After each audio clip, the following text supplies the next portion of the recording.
At 35,000 feet, the cockpit went silent. Both pilots down. No warning, no time. Then a 16-year-old girl's voice crackled through the radio, calm and steady. Miles away, two Black Hawk pilots froze at two words on the frequency, call sign Phoenix, a name the world thought was dead. Before you watch full story, comment below from which country are you watching. Don't forget to subscribe for more amazing stories. Riya Kapoor was 16 years old. She was sitting in seat 14C on flight AI 982, going from Delhi to Mumbai. It was a normal evening flight. She had headphones on. She was looking out the window at the clouds. Her mother was not with her. Her mother, Captain Anjali Kapoor, was a helicopter pilot in the Indian Air Force. Her call sign was Phoenix. 3 years ago, everyone was told that Captain Anjali Kapoor died in a helicopter crash during a rescue mission near the border. There was a funeral.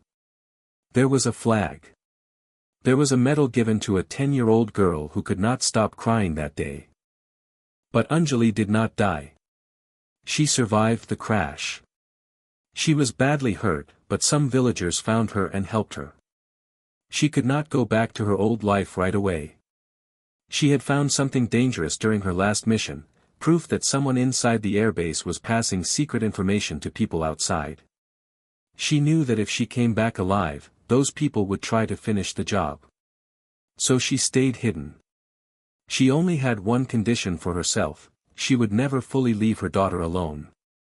For 3 years, Anjali stayed in contact with Riya through very careful and secret ways. She used old phones that were thrown away after one use. She sent messages hidden inside normal-looking emails. And most of all, she taught her daughter one important skill: how to fly. It started as a strange gift. A laptop arrived at Riya's house with a note that said, "For your protection. Practice this. Love, Mom." Inside was flight simulator software and hundreds of recorded lessons in her mother's voice. 3 times a week, at a fixed time, Riya would put on her headphones, open the program, and her mother's voice would guide her through flying lessons. Not to become a pilot right away. Just to know what to do if she was ever in danger in the sky. Riya never told anyone the truth. Not her grandparents, not her friends. She kept the secret the way her mother had taught her, quietly, carefully, and completely. At school, teachers thought she was a quiet, well-behaved student. At home, her grandparents thought she spent too much time on her laptop, playing some kind of game. Nobody guessed that the game was actually a cockpit, and the voice in her headphones belonged to a mother the whole country believed was dead. Over 3 years, the lessons grew harder. In the beginning, it was simple things: how an aircraft takes off, how the wings create lift, how to read the basic instruments. Later, the lessons became serious: what to do if an engine fails, what to do if the cabin loses pressure, how to keep calm when alarms are going off all around. Anjali never explained exactly why she was teaching these things so seriously. She only ever said the same line at the end of each lesson: "This is not to make you a pilot, Riya. This is so that you are never helpless. I cannot always be there to protect you myself, so I am giving you the next best thing, the ability to protect yourself." By the time Riya turned 16, she had quietly logged more than 800 hours on the simulator. Nobody at her school knew this. Her friends thought she was just a serious, disciplined girl who liked keeping to herself. They had no idea that 3 nights a week, at exactly 9 o'clock, she was sitting in front of a screen learning how to fly a passenger jet, guided by a voice that came from somewhere she was never told. Tonight, on flight AI 982, Riya was listening to one of these old lesson recordings, the one about emergency procedures at high altitude. She always listened to it before sleeping. It calmed her, in a strange way. It felt like her mother was sitting right next to her. She had heard this particular recording so many times that she could recite it in her sleep: oxygen first, then check the aircraft, then check altitude, then act.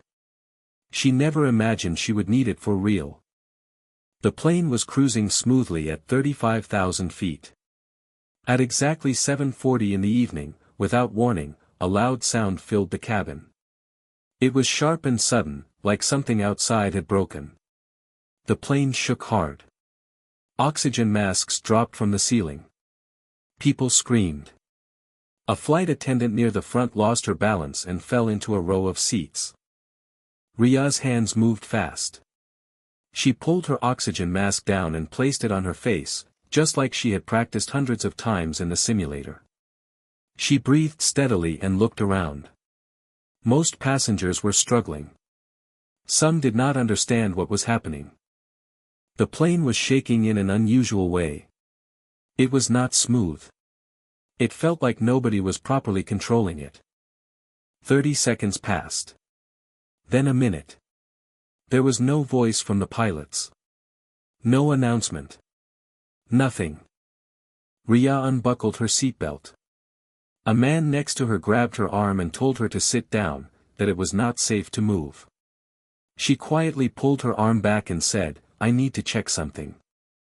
She walked toward the front of the plane, holding onto the seats for balance. A flight attendant was already near the cockpit door, trying to open it with shaking hands. When the door opened, both of them saw something terrible. The pilot and co-pilot were both unconscious, slumped in their seats. Their oxygen masks had not been put on in time. The plane was flying only on autopilot, and the autopilot was struggling because something outside the plane had been damaged.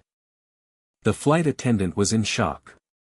She kept saying, "This can't be happening, this can't be happening." Ria did not freeze. She stepped into the cockpit and sat down in the empty seat next to the pilot's. Her feet barely reached the pedals, so she adjusted the seat forward. Her hands found the controls the same way they had in her simulator training, not perfectly, but familiar enough. She found the radio and pressed the emergency button. "Mayday, Mayday. This is Flight AI 982. Both pilots are unconscious. I am a passenger. I am taking control of the aircraft." For a few seconds, there was silence on the radio. Then air traffic control answered, confused and alarmed, asking who was speaking. Ria explained her age and said she had experience with flight simulators. The controller told her to stay calm and wait for instructions. At that same moment, two Black Hawk helicopters from the Air Force were flying training exercises not far from the flight path. They picked up the emergency call on a shared frequency. One of the pilots, a senior officer named Wing Commander Varma, asked the girl to repeat her name. "Ria Kapoor," she said. There was a pause. Then his voice came back, careful and serious. "Are you related to Captain Anjali Kapoor? Call sign Phoenix." "She is my mother," Ria said. Another pause. "Captain Kapoor died 3 years ago. I flew missions with her." Ria's hands were shaking on the controls, but her voice stayed steady. "My mother is alive. She has been hiding because someone tried to kill her. She has been training me to fly through recordings and lessons for 3 years. Please, if there is any way to reach a private channel called Falcon 6, tell her that Ria needs her right now." The officer did not understand the full story yet, but he trusted the urgency in her voice. He passed the message up the chain, and within minutes, intelligence officers were trying to locate a communication channel that had puzzled monitoring teams for years, a channel that used unusual encryption and irregular timing, one they had never been able to trace. They found it. They connected it to the emergency frequency. A woman's voice came through, calm but full of emotion. "This is Phoenix. Ria, baby, I'm here. Tell me everything." Ria's eyes filled with tears, but her hands stayed steady on the controls. "Mom. Both pilots are unconscious. I have control. I don't know how long the autopilot can hold like this." "Okay," Anjali said. "You've done this exact situation in training. Remember scenario 12. First, confirm your oxygen is good." "Yes, it's good." "Good. Now I need you to take the plane off autopilot and fly it yourself." I know it feels scary, but the autopilot doesn't understand the damage. You do.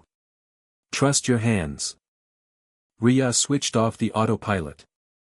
The controls felt heavier and more real in her hands than anything from the simulator. The plane shifted slightly, and she made small corrections, just like she had practiced.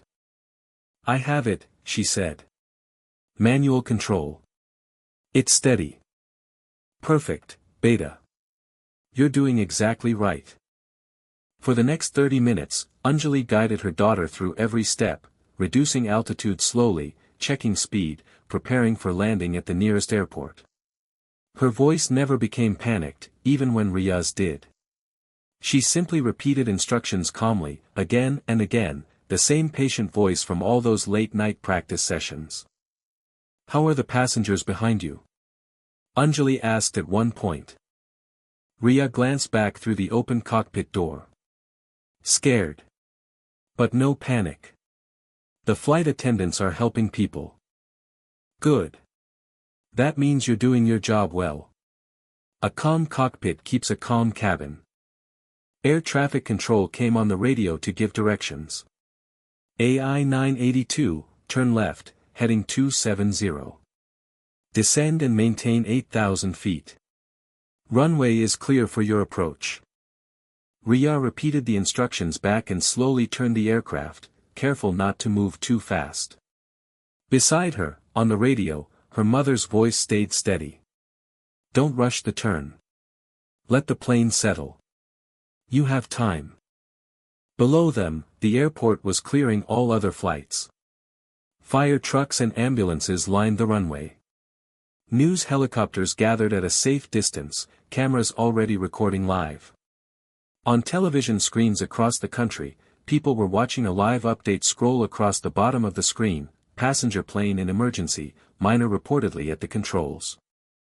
You are going to fly this exactly like landing day 50 in the simulator, Anjali said as the runway came into view.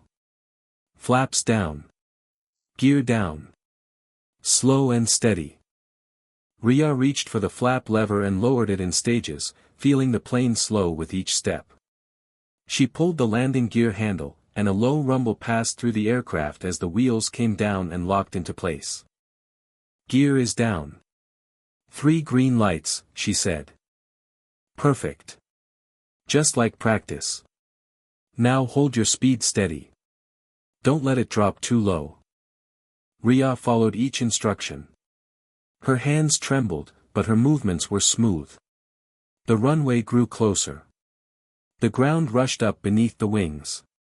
She could see the emergency vehicles lined up on both sides, their lights flashing red and blue in the evening darkness. You're lined up perfectly, Anjali said, her voice softer now. At 50 feet, pull back gently to level the nose. Let the wheels find the ground on their own. Don't force it. Ease back gently, Anjali said softly. You've got this. The wheels touched the runway, firm, but controlled. The plane rolled down the runway and slowly came to a stop. For a moment, there was only silence inside the cockpit. Then Anjali's voice broke, full of relief. You did it. Everyone is safe because of you.